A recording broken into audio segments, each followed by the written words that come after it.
Sometimes, like in the case with Charisse here, people jumped to their own conclusions and thought they were merely hiring a high-priced escort.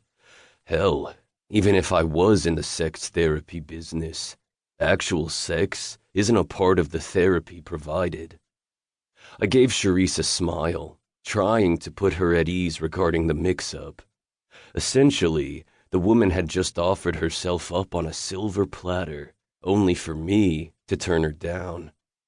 Rather than dwell on her undoubtedly bruised ego, I decided to point her in the right direction. In fact, if you're looking for a sex therapist, I can recommend someone for you. I know a guy out in Arizona. His name is Justice Drake, and he's the best at what he does. But he and I don't work in the same field. Understand? Charisse tipped her head to the side and eyed me curiously. No, I guess I don't understand. I thought I was hiring you to teach me how to please a man. Yes, to a point. Essentially, what I do is teach you how to please yourself. Charisse's lip curled, confirming that her mind was spinning all over again. Before she could jump to another conclusion, I added, I teach confidence. That's it. When you think about it, that's the sexiest trait of all. Wouldn't you agree? I could see the shift in her posture as my words finally sunk in. But I already have confidence. Yes, you certainly do. Rightfully so. She gave me a flattered smile for that. So, I guess this isn't going to be a good fit, is it? I'm sorry, no, it's not. There was an awkward pause between us as the situation sank in, until, finally, she let out with a resigned sigh. Well, she said agreeably, as she rose from her chair. It looks like my little sex school adventure is going to turn into a shopping marathon instead. She gave me a smile and held out her hand. It was a pleasure to meet you, Luke. I came around to the side of the table to give her a hug. You too, Charisse.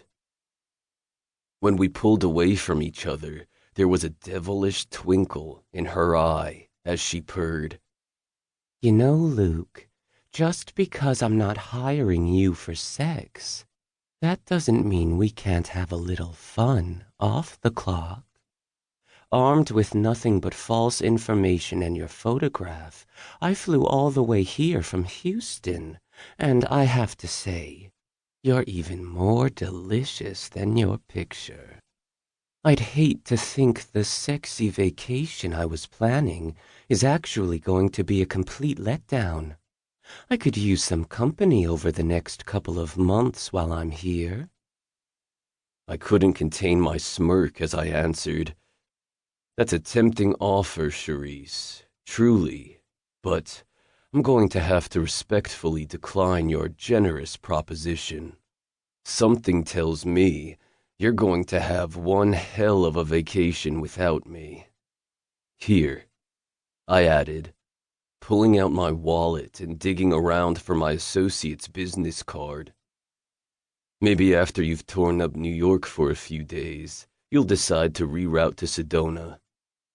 Give Drake a call. He really knows his stuff. She took the card from my hand, flicking it around her fingers as she said, I will. I promise. One of my brows raised as I added, Although you strike me as someone who's already well-schooled in this area. Charisse grinned as she gave me a last peck on the cheek before jaunting across the patio and into the park.